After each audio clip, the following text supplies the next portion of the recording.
This is the Rising Fast Pack from Nike. It's rising too fast.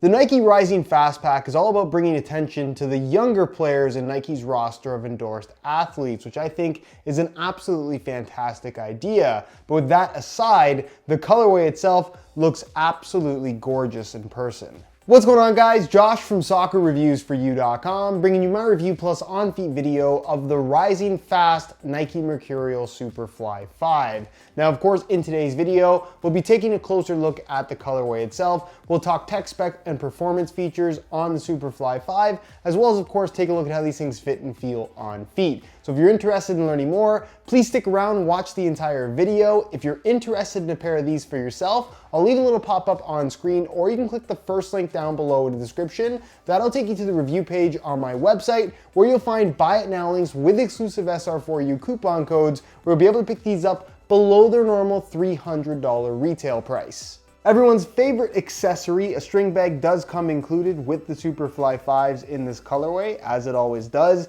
You can see it's light blue in color with navy blue strings and then pink Mercurial branding running through the middle of the bag. The idea behind the Rising Fast Pack is a very interesting one and a very smart marketing move on Nike's part. So basically, any player who is 22 years old or younger, born in 1995 or later, will be eligible to wear this particular shoe within Nike's roster of endorsed athletes. There is an official list of players in particular that Nike is trying to highlight with this pack, but I'm sure we will see more than just them wearing these particular colorways. All the players who are 23 years old and up, which is the majority of them, will be wearing and sticking to the current lock-in let loose pack. So the reason why I think this is such a good idea from Nike is it does allow them to bring a little bit more attention to up and coming athletes within their roster of endorsed athletes, potential athletes that will be playing a much bigger role in their marketing in the future.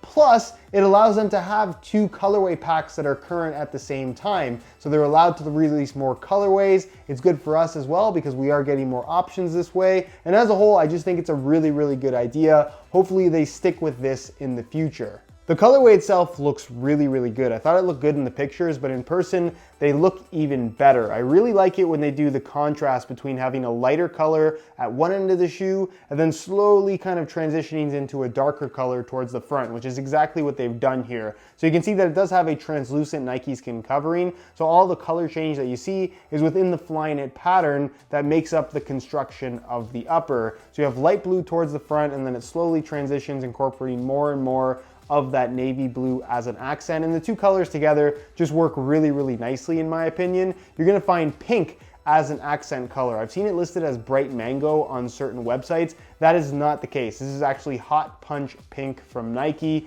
and it's very evidently pink in person. It doesn't look like a bright orange or anything like that. You have it for the outline of the Nike swoosh, the Mercurial branding there at the heel, and then the Nike branding here on the medial side, which normally I would be opposed to this much pink on the shoe, but with the dark blue and the light blue, the pink actually looks pretty good in my opinion. The Nike swoosh is another detail that is very noticeable and kind of a standout element of the colorway when you see the shoes in person, and that it has this kind of color changing sparkly effect to it. So a little bit of green, some purple, some blue in there. Really interesting, looks quite good in person, and it's not a wearable finish either. So it's gonna stay looking like that for the entire lifespan of the shoe. And then the sole plate is this nice metallic silver with translucent studs that looks really good as well. So there are quite a few colors going on here, but the end result is a colorway that just seems very well put together in my opinion. It's unique, incorporates a lot of shades of blue that we wouldn't typically see on a soccer sheep.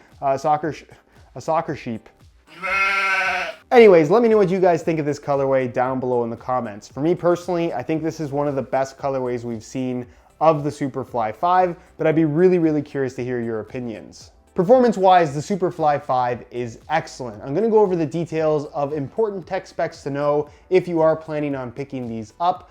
But if you do want to learn a little bit more, or you just want to see the shoes in action, I'll leave a little pop-up on screen to my playtest video of the Superfly 5 that's already up on my channel. So if you haven't seen that video already, be sure to go ahead and check it out. The entire upper is constructed out of Nike's Flyknit material, which is one of the main reasons why you would buy the Superfly 5 in the first place. Now the material itself is soft. It is sock-like in terms of how it feels on your feet, especially once broken in. But the main objective here is to provide a thin barefoot sensation, which this does extremely well. You're also going to find that the upper is ribbed. It has their speed rib texturing, which I guess is a little bit difficult to see on camera, but when you run your finger along the surface, it's very, very noticeable. On the ball, is it as noticeable? No, not necessarily. You also have the Nike skin covering on top of that, which is there as a protective layer, as well as to make sure that the upper isn't left too slick if it were just exposed flying it. So it does seem to do its job in that regard, although the touch on the ball is not particularly grippy either while dribbling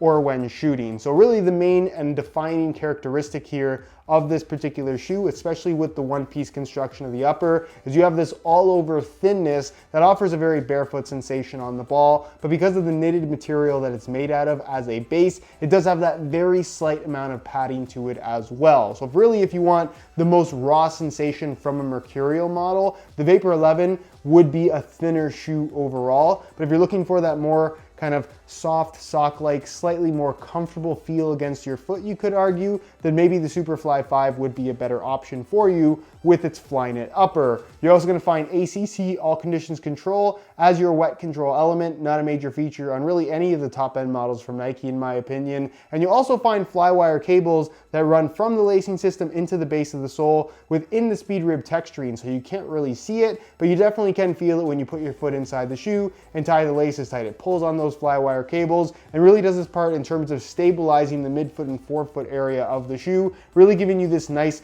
locked in sensation. One of the defining characteristics of the Superfly 5 is the fact that it's mid-gut. So you do see the elasticated Flyknit dynamic fit collar. All this elasticated material flows through the middle where the laces are positioned as well, which the main reason why that's elasticated is to actually allow you to get the shoe on and off a little bit more easily. Once the laces are secured, that middle part isn't actually going to stretch. But the reason why the collar is stretchy is because it's not supposed to restrict movement in any way. A lot of people mistake this as some kind of ankle support system. That is not the case at all. Basically, it's just an extension piece attached to the rest of the shoe that does wrap your ankle. Depending on the shape and size of your ankle, it might be tight, it might be loose. It really has nothing to do with the overall fit and lockdown in the heel. Speaking of the heel area, you do have an internal plastic heel counter, and then the internal lining material, while difficult to show you guys, is a smooth synthetic leather, not a ton of padding back there, and really when it comes to the break-in process, the shoe as a whole feels really, really comfortable. The upper is soft,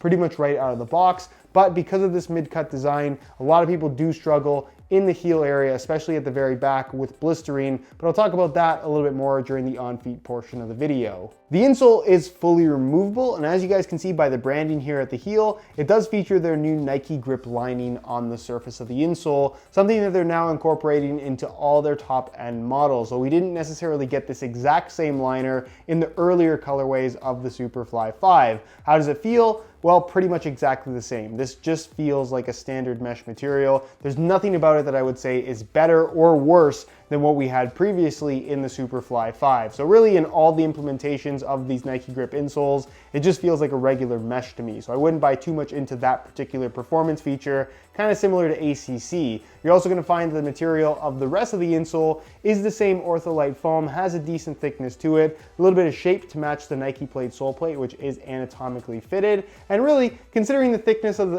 insole itself, it does provide a decent amount of underfoot cushioning, and it's a decent insole overall. Kind of typical of what you would expect in a very lightweight shoe like the Superfly 5. The sole plate and stud pattern is arguably the best performant feature on the top-end Mercurials right now. It's cleverly named the Nike plate sole plate, very, very original there. And what's unique about it is that it uses a special construction process that allows Nike to make the sole plate out of one single layer of material, which also allows them to cut down on weight and make the sole plate base anatomically shaped rather than being completely flat. The fact that it does indent a little bit in the forefoot as well as in the heel means that your foot sits slightly into the sole plate rather than directly on top. So when you are planted, you'll notice immediately that your foot doesn't have that ability to slide from side to side, which when you are actually running at high speeds, making quick changes of direction, that along with the tight fit of the shoe and the lockdown you get from this upper just makes for a tremendously responsive sensation that is really unmatched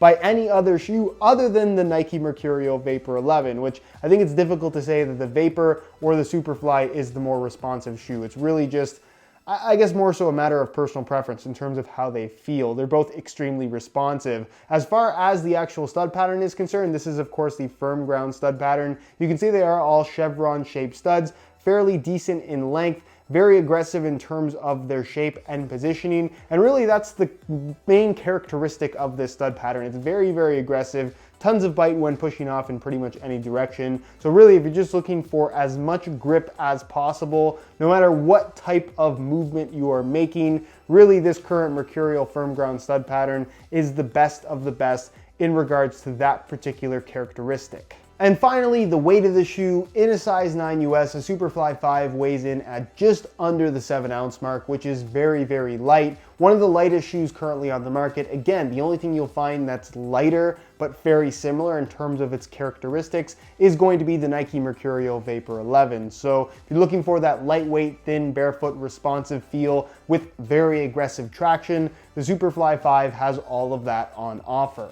So as you guys can see, I swapped out the stock light blue laces for some metallic silver reflective SR4U replacement laces, which actually accent really nicely with the two shades of blue and pink on the upper and matches perfectly with the metallic silver you have on the sole plate. So if you guys are interested in a pair of SR4U laces for yourself, the website to go to is www.sr4ulaces.com. There'll be a little pop-up on screen as well as a link down below in the description. So if you are interested in a pair, be sure to go ahead and check that out. On feet, the Superfly 5 feels really good. It's obviously a top-end Mercurial, so it has a super tight wrap on your foot. So if you don't like really tight-fitting shoes in general, even if you don't have wide feet, then maybe the Mercurial line in general is not right for you. But out of the box, the upper feels really, really good, and the Flyknit does seem to soften up and just feel more natural on your feet the more that you wear them in. Really the only aspect of this shoe that's gonna give you a little bit trouble in regards to break-in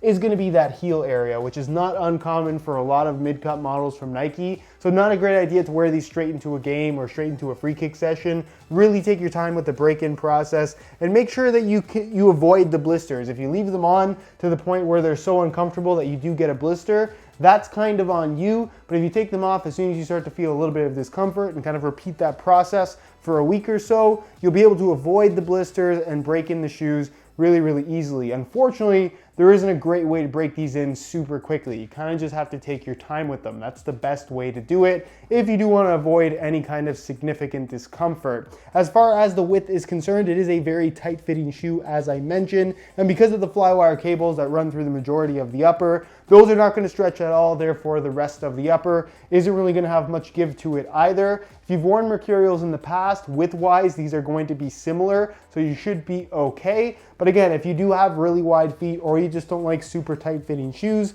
probably not the best option for you. But if you do like tight shoes, I really don't think that anything fits quite as good and as tight as a top-end Mercurial, be it a Superfly or a Vapor. As far as sizing is concerned, I'm wearing my usual size 9 US here, and as you guys can see, the fit and the length is absolutely perfect. So if you are looking to order a pair of these for yourself, I would strongly recommend going true to size in order to achieve the best possible fit. Anyways, guys, that is it for my review of the Rising Fastpack Nike Mercurial Superfly 5. Again, if you're interested in a pair of these for yourself, you can click the little eye in the corner of the screen or the first link down below in the description. That'll take you to the review page on my website where you'll find buy it now links with exclusive SR4U coupon codes where you'll be able to pick these guys up below their normal $300 retail price. If you have any questions regarding this shoe, as always, leave them down below in the comments and I definitely will get an answer out to you as soon as I possibly can. Subscribe if you haven't already for daily videos on all the latest and greatest soccer gear. You can find all of my social media information linked down below in the description as well. And other than that, guys, hope you enjoyed today's video, and as always, thanks for watching.